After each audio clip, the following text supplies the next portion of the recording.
Olá, está no ar o Jornal da Câmara.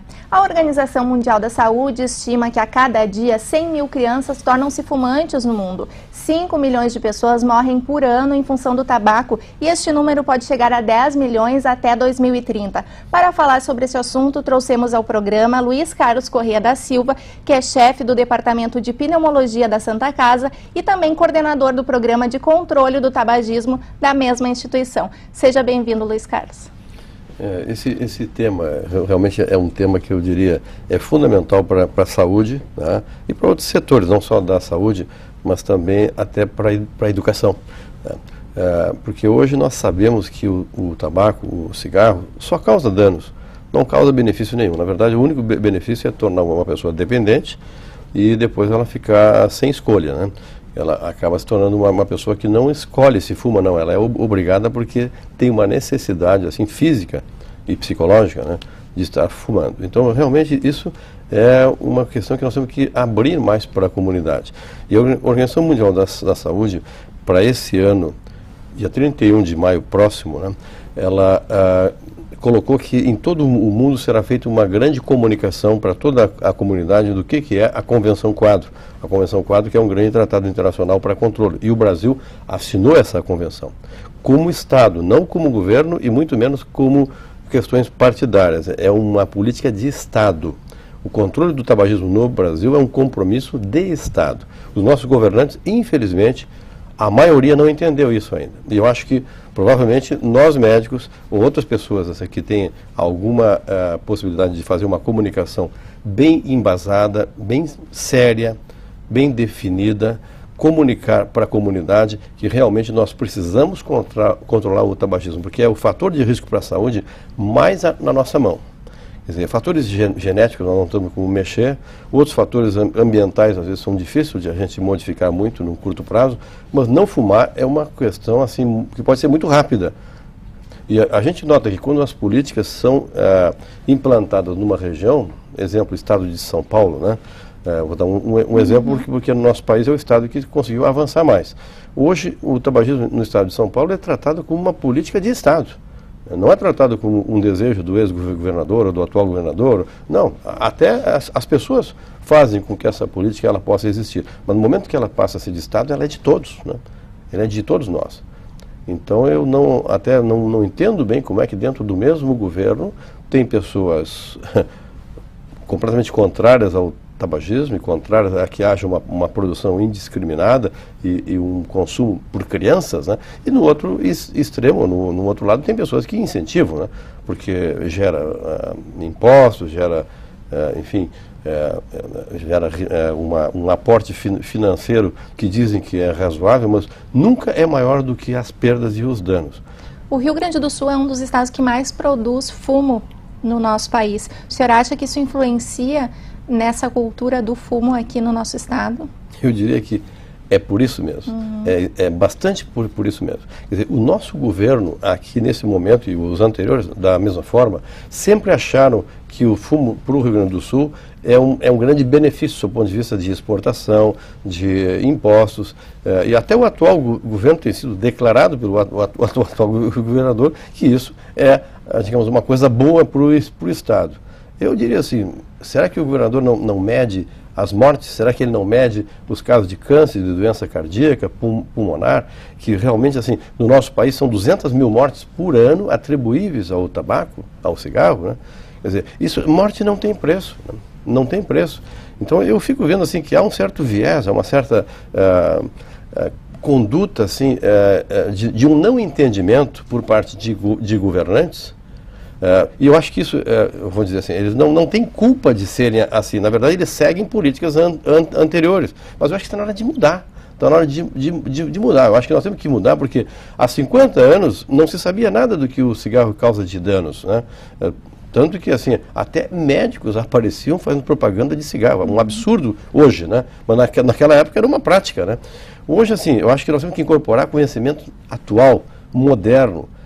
Cada dia se descobrem novos danos que o cigarro causa, né? Então nós não podemos ficar alienados e ficar com um pensamento retrógrado, né? Já que o nosso governador atual é tão progressista, e eu acho que é mesmo, né? Para certas coisas, mas para esse item que eu conheço bem, ele está completamente defasado, né? Eu estou conversando sobre ele porque recentemente ele manifestou por escrito em jornal uma opinião até que parece que deixa completamente livre a indústria, porque ela gera riqueza. Bom, tem outras riquezas geradas que também poderiam ser consideradas, mas que são ilícitas, ou são inadequadas ou prejudiciais, né? Então, aí a necessidade de pensar em outras opções para essas pessoas que, por exemplo, sobrevivem do fumo no nosso estado, né?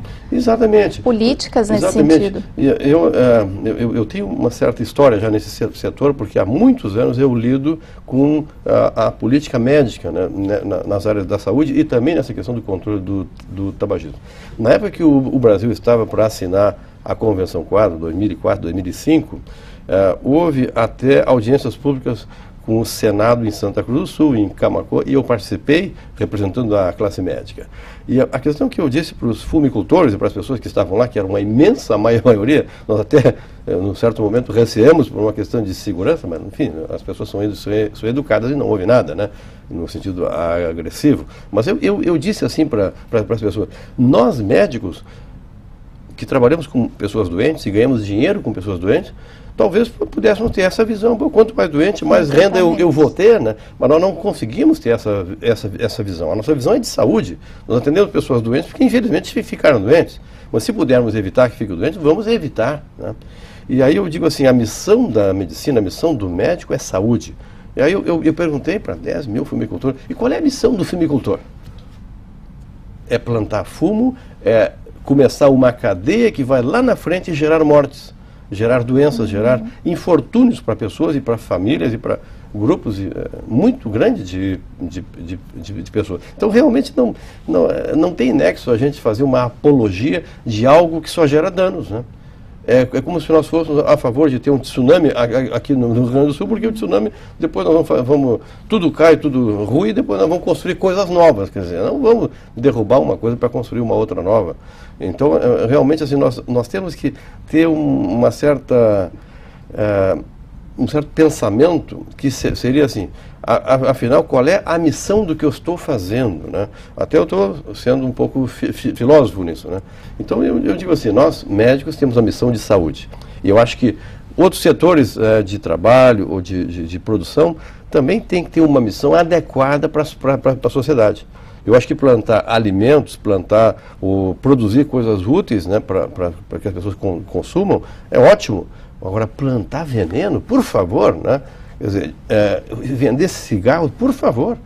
E são as crianças que estão começando cada vez mais, né, ter esse tipo de incentivo, né? Então, eu acho que, por favor, senhores políticos que estão me ouvindo, eu não sou político, eu sou médico, simplesmente um médico. Mas penso da seguinte forma, você político tem que defender o seu eleitor, a pessoa que você representa. E isso significa saúde, educação e bem-estar, e não o contrário. Desde 2000 está proibida aqui no Brasil a publicidade de cigarros. O senhor acha que isso já resolveu, de alguma forma, já auxiliou para diminuir o número de fumantes ou para conscientizar as pessoas a esse respeito? Certamente. As políticas já implantadas e em uso no Brasil são políticas, comparando com outros países, até avançadas, né? Nós conseguimos até, podemos medir isso. Há 3 décadas ou 4 décadas, 40% dos adultos com mais de 18 anos fumavam. Hoje, é uma média assim, entre 15% e 17% da população. Aqui no Rio Grande do Sul ainda estamos entre 17% e 18%. Quer dizer, é o estado, o Porto Alegre é a capital onde mais se fuma ainda, infelizmente, né? Mas realmente, assim, houve uma queda talvez pela metade, percentualmente, né, do número de fumantes que tínhamos há 3 ou 4 décadas. Isso significa política, isso significa, de certa forma, educação, né? E significa, assim, conscientização das pessoas com relação à sua saúde. E com relação ao número de cigarros diários, muitas pessoas tentam parar de fumar e acreditam que só o fato de diminuírem a quantidade diária de cigarros já ajuda em alguma coisa. Do ponto de vista médico, o que o senhor diz a respeito disso? Bom, quanto menos fumar, menos doença vai ter chance de ter. Mas se não fumar nada, aí a chance fica zero, né? Então, assim, para certas pessoas, fumar um cigarro por dia causa o mesmo dano ou mais dano que um outro que fuma 20 ou 40 cigarros. Porque a suscetibilidade individual não é uma coisa idêntica entre as pessoas, né? Tanto que se você pegar, assim, um grupo de pessoas que fuma, muitos não vão ter doenças importantes, né? Na verdade, se alguém disser que o cigarro não causa nada em ninguém, está errado.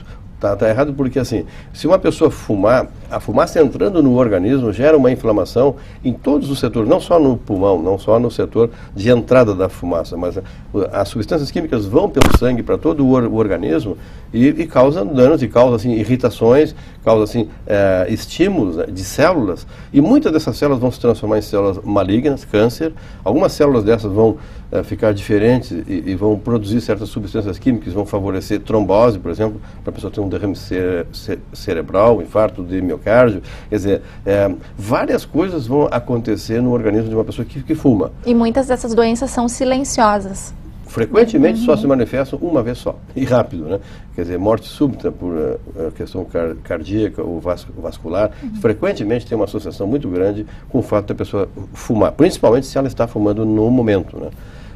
Também uma pessoa que fuma muito tempo e para de fumar, durante algum tempo depois que parou, ela continua com alguns riscos, mas com o tempo esses riscos vão cada vez diminuindo mais. E o fumante passivo sofre esse mesmo prejuízo que o fumante ativo?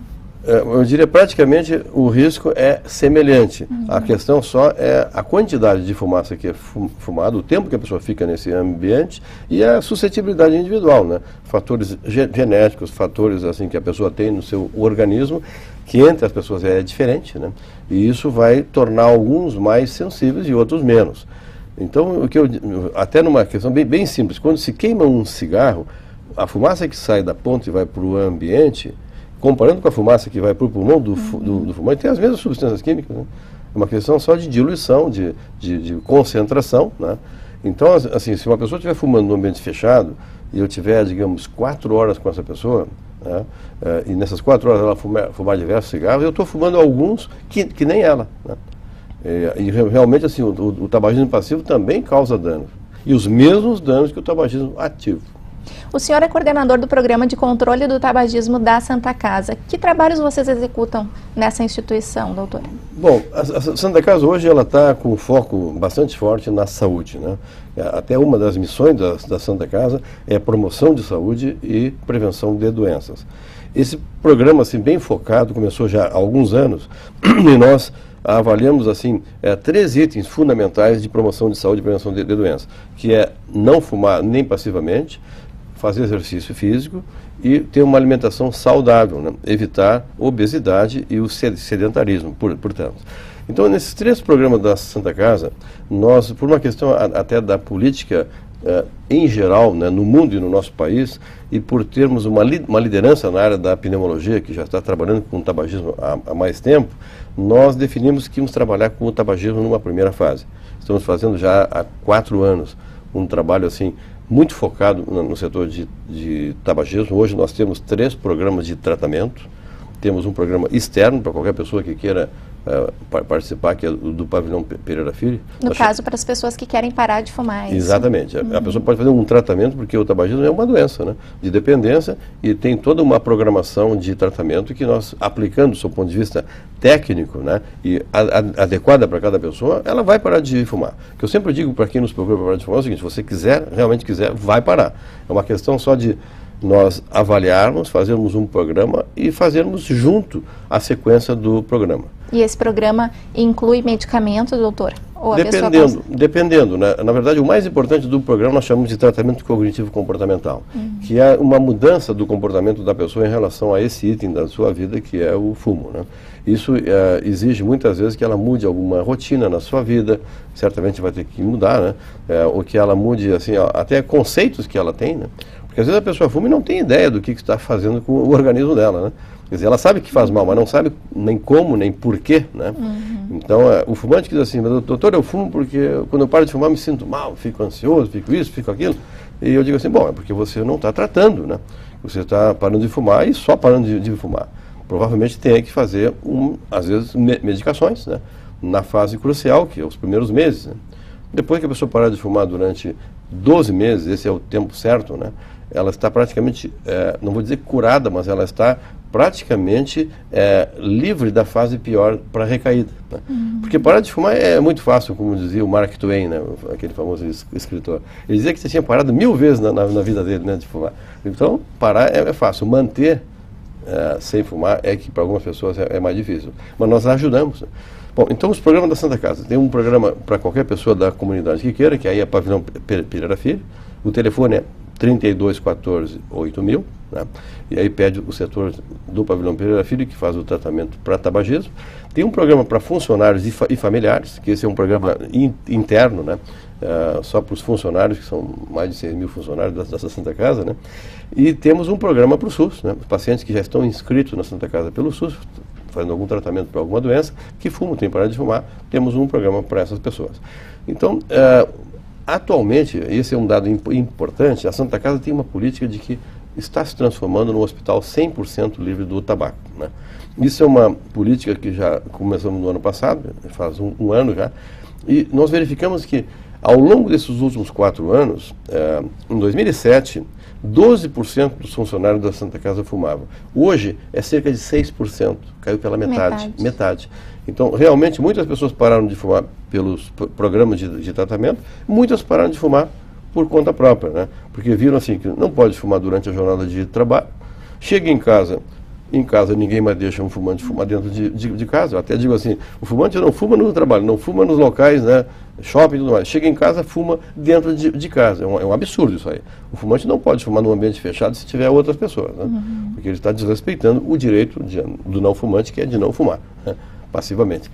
Então, a Santa Casa hoje tem toda uma política, ela tem os recursos, porque nós não tínhamos como proibir a pessoa de fumar dentro da instituição, se não ajudamos ela a parar, né, de fumar, porque seria uma coisa até um tanto injusta, né? Então hoje a nossa meta é que em 2020 na Santa Casa ninguém mais fume de jeito nenhum. Às vezes as pessoas me dizem, mas tu é um sonhador, isso é utópico. Nada é utópico. Eu quando estudava medicina na URGS, professores fumavam dentro da sala de aula. Né? Nos cinemas também, né? Dentro do cinema, era né? comum. Hoje, se um professor pensar em fumar, em primeiro lugar, ele não deve fumar, né? E a imensa maioria não fuma. Se ele pensar só em fumar dentro da sala de aula, ele já vai se arrepiar, porque ele vai fazer um papel triste e certamente não vai conseguir executar isso para os alunos dele, porque os alunos dele logo vão ficar olhando para ele e vão dizer, professor, não é possível, né? O senhor, uma pessoa inteligente, né, sabe que, em primeiro lugar, é proibido fumar em ambientes fechados. Em segundo lugar, não é bom nem para a sua saúde, nem para a nossa, que não temos nada que ver com o seu vício. Né? Então, hoje, absolutamente, mudou essa cultura, mudou essa política. E veja bem, se isso mudou, se nós olharmos para trás, vamos ver como mudou, né? E que a gente olha muito para o presente, às vezes esquece da história, né? Então, daqui para frente, dizer que ninguém vai fumar dentro da Santa Casa não é utopia, coisa nenhuma. É uma verdade, é uma realidade, porque a Santa Casa é um hospital que está se qualificando cada vez mais, e é um hospital, assim, onde não só a tecnologia e o avanço, assim, em pesquisa, mas o humanismo que o hospital, que eu acho que os hospitais, como regra, têm, né, é muito importante para que as pessoas tenham consciência, né, dos seus direitos e dos seus deveres de cidadania. E ouvindo a sua fala, a gente vê que tudo parte da conscientização, né? A pessoa que deve ter a vontade de parar de fumar. Então, esse é um exemplo que pode ser levado, na verdade, para outras instituições, para outros setores da sociedade também, partindo da conscientização e da educação.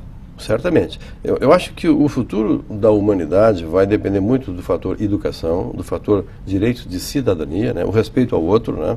Porque a pessoa, se não respeita ela própria, ela dificilmente respeita o outro. Eu acho que a autoestima de uma pessoa tem que ser adequada, né?